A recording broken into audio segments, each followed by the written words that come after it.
Hello student, this is Jyoti Saha from Kids School. Today we will discuss question answer of class 8 science chapter 7 conservation of plant and animals. Student, हमने 3 question तक हमने discuss किया हुआ था first video में. अब second video में हम क्वेश्चन नंबर 4 से डिस्कस करेंगे. क्वेश्चन नंबर 4 क्या है हमारा? What will happen if we go on cutting trees. अगर हम पेड़ को काटेंगे तो क्या होगा, मतलब पेड़ को काटते रहेंगे तो क्या होगा. तो पेड़ को काटते रहेंगे तो क्या होगा, ये आपको खुद समझ के अपना आपको आंसर फिल करना है. सेकंड है हमारा the habitat of animal is disturb. यदि हम एनिमल की हैबिटेट को डिस्टर्ब करेंगे तो क्या होगा. तो student, the habitat of animal provides it with necessities such as shelter, food and protection. If the habitat of animal is disturbed, then it will be forced to go to the other place in search of food and shelter. The animal could get killed by other animal is then in this process. तो क्या होता है student, जब हम animal के habitat को disturb कर देते हैं तब वो फूड और शेल्टर के लिए दूसरी जगह जाता है, और इस प्रोसेस में क्या होता है, एक एनिमल जो है दूसरे एनिमल को खा जाता है, जिससे कि क्या होता है, एनिमल जो होते हैं, एनिमल की संख्या क्या होगी, रिड्यूस हो जाएगी. एनिमल की संख्या रिड्यूस हो जाएगी तो वो एंडेंजर्ड की स्थिति में पहुंच जाएंगे. ओके स्टूडेंट, नेक्स्ट है हमारा the top layer of soil is exposed. यदि हम टॉप लेयर ऑफ सॉइल जो है उसको हटा दें या तो क्या होगा. If the top layer of soil is expose then it will gradually export the layer of soil which is hard and rocky in nature. This type of soil is less fertile as it contains less humus. A continued soil erosion will make the land barren और infertile. तो क्या होता है student, जो top soil होती है उसमें humus की मात्रा बहुत होती है.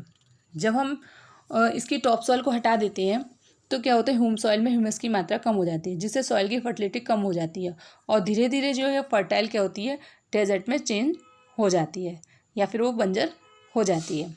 ओके स्टूडेंट, यहाँ पे हमने डिस्कस किया what will happen. Question number 5 है आंसर इन ब्रीफ. जो हमें क्वेश्चन है उनके शॉर्ट में आंसर देने हैं. फर्स्ट क्वेश्चन है हमारा why should be conserve biodiversity. हमें बायोडाइवर्सिटी को क्यों कंजर्व करना चाहिए, क्यों करना चाहिए. Biodiversity refer to the number and variety of various life form such as plant, animals and micro organism in an area. Biodiversity में क्या होता है, बहुत तरह के प्लांट्स, एनिमल और माइक्रो ऑर्गेनिज्म जो है लिव करते हैं, मतलब वहाँ पे बहुत सारी वैरायटी पाई जाती है. Plants and animal depend on each other for survival. Plants और एनिमल जो होते हैं एक दूसरे पर निर्भर करते हैं जीवित रहने के लिए. This means that the destruction of either of the two will effect the life of the other. यदि इसका मतलब ये है, यदि हम किसी एक को भी डिस्टर्ब करेंगे तो दूसरे की लाइफ डिस्टर्ब हो जाएगी. Hence we need to conserve biodiversity to maintain the balance of nature. इसलिए जो नेचर में बैलेंस को बनाए रखने के लिए हमें बायोडाइवर्सिटी को कंजर्व करना जरूरी है. नेक्स्ट क्वेश्चन है हमारे स्टूडेंट,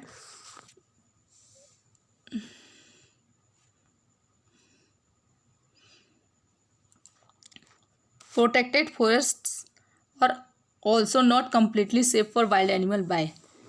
हम फॉरेस्ट को प्रोटेक्ट कर रहे हैं तो भी वो वाइल्ड एनिमल के लिए पूरी तरह से सेफ नहीं. क्यों ऐसा होता है, इसका रीज़न है protected forest are not completely safe for wild animal because people who live near और adjacent of forest use resources from forest to fulfil their own requirements. जो प्रोटेक्टेड फॉरेस्ट हैं वो वाइल्ड एनिमल के completely safe नहीं है, क्योंकि forest के आसपास रहने वाले लोग अपनी ज़रूरत को पूरा करने के लिए फॉरेस्ट को रिसोर्सेज की फॉर्म में यूज़ करते हैं.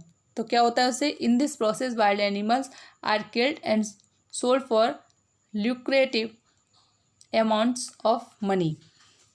अब इस प्रोसेस में वो वाइल्ड एनिमल्स को मार देते हैं जिससे उनको ज़्यादा से ज़्यादा मनी मिल सके. तो इसीलिए यही कारण है कि प्रोटेक्टेड फॉरेस्ट होने के बावजूद भी वाइल्ड एनिमल्स जो है कम्प्लीटली सेफ नहीं है. नेक्स्ट है हमारा some tribals depend on the jungle how. कुछ ट्राइबल जो होते हैं वो जंगल पे कैसे डिपेंड करते हैं। Tribals gather food folder and fallen branches of trees from the forest. जो ट्राइबल्स हैं ये सब सामान जो है फॉरेस्ट से लेते हैं। Hence they depend on forest for their daily requirement. इस तरह से जो है वो फॉरेस्ट पर निर्भर करते हैं अपनी डेली रिक्वायरमेंट्स को पूरे करने के लिए। नेक्स्ट है हमारा what are the causes and consequences of deforestation. Deforest के कारण क्या हैं और उसके क्या कॉन्सिक्वेंसेज होंगे। तो डिफॉरेस्टेशन के बारे में तो हमने अभी बहुत अच्छे से डिस्कस किया। तो उसके कारण और उसके कॉजेज़ क्या हैं और उसके कॉन्सिक्वेंसेज मतलब उसके परिणाम क्या होंगे डिफॉरेस्ट हो जाएगा। तो आपको कुछ समझ के लिख देने हैं। नेक्स्ट है हमारा what is red data book. Red data book क्या है। Red data book is a source of book that maintain an international list of all endangered animal and plant species. Red data book एक ऐसी book होती है जिसमें जितने भी endangered plant और एनिमल्स की जो स्पीसीज होती है उनके नाम होते हैं, उनको हम लिखते हैं। This book is maintain by IUCN और ये जो है IUCN के द्वारा मतलब जो International Union for Conservation of Nature and Natural Resources इसके द्वारा मेंटेन की जाती है। What do you understand by term migration. Migration किसे कहते हैं। Migration refers to the movement of an organism और group of organism from its natural habitat to another place particular time every year. Migration क्या होता है में migration वो उसे कहते हैं जिसमें जो ऑर्गेनिज्म या ग्रुप ऑफ ऑर्गेनिज्म जो होता है अपनी नेचुरल हैबिटेट से दूसरी हैबिटेट में जाता है हर एक साल में और कुछ ही निश्चित समय के लिए।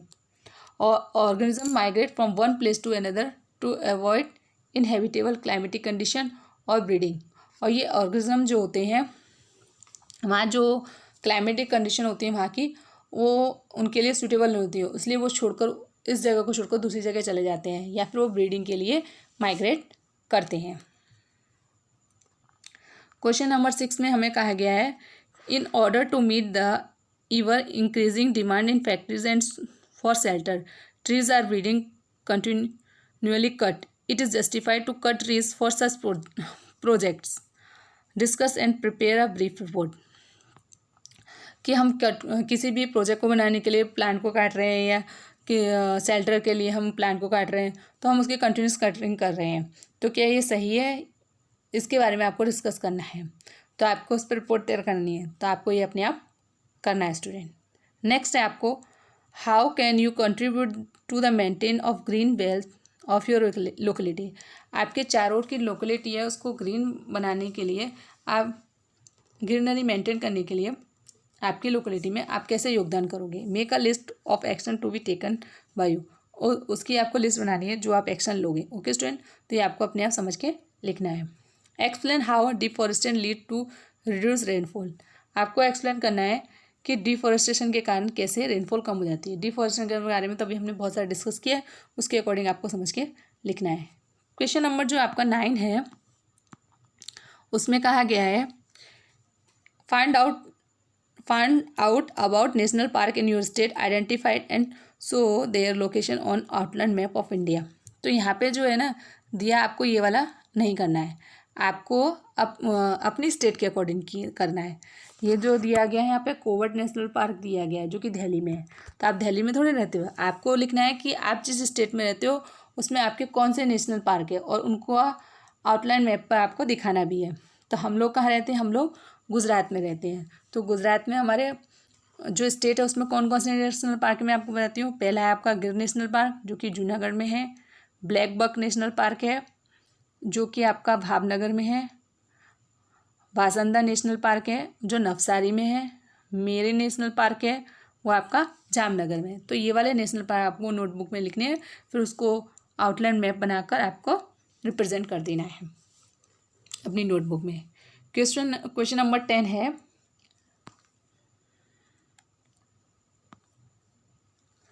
Y should paper be saved. हमें पेपर क्यों सेव करना है। Prepare list of ways by which you can save paper, और कैसे आप पेपर को सेव कर सकते हो। Paper should be save because it takes around 17 full grown trees to make 1 ton of paper. 1 ton of paper बनाने के लिए हमें 17 जो होते हैं फुल मतलब जो 17 फॉरेस्ट होते हैं उनको कट करना पड़ता है। The trees as we know are important to maintain a balance in nature. और जो ट्रीज होते हैं वो क्या करते हैं, बैलेंस बनाते हैं नेचर में। Therefore in order to save trees and prevent the impact of their loss of living organism we need to save paper. तो इसलिए हमको पेपर सेव करना चाहिए, जिससे कि जो हमारे लिविंग ऑर्गेनिज्म है उनको भी प्रोटेक्शन मिल सके और ट्रीज भी कटने से बच जाए। अब हम कैसे सेव करेंगे उनको? पहला है collect use paper and recycle it. हम पेपर को रिसाइकल करेंगे और